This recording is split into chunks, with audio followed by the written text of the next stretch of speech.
प्रस्तुति। आशिक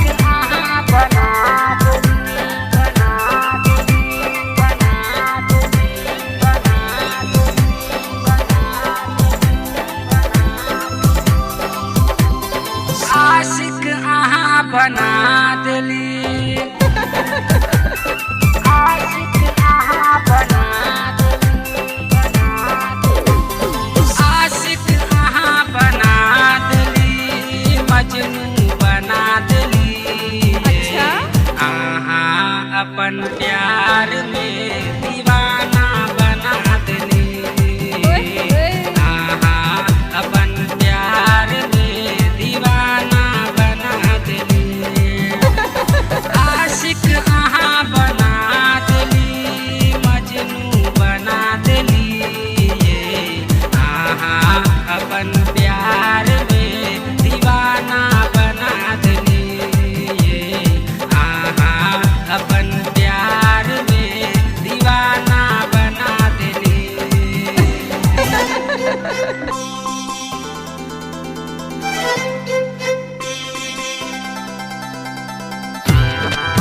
अपन प्यार में दीवाना बना देली।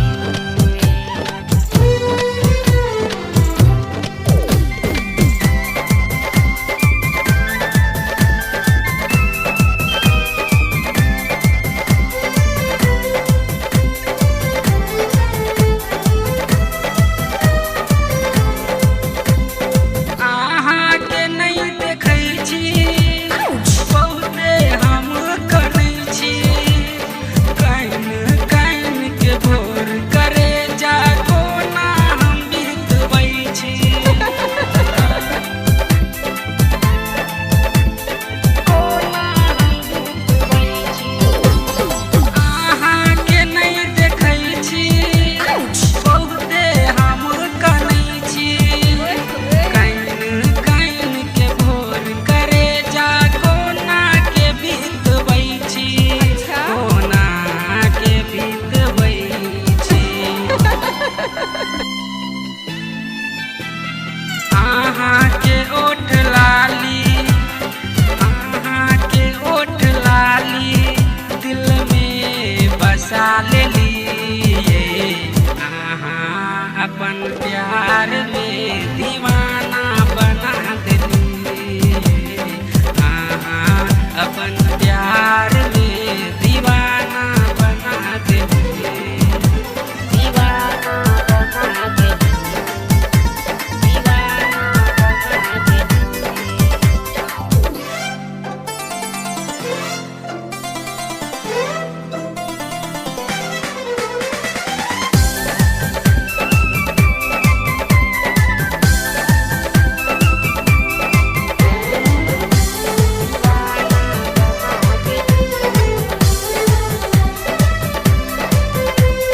कानक कान बाली लागे दही के छाली।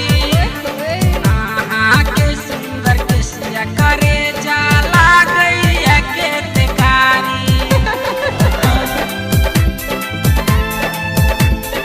लागैया के तेकारी।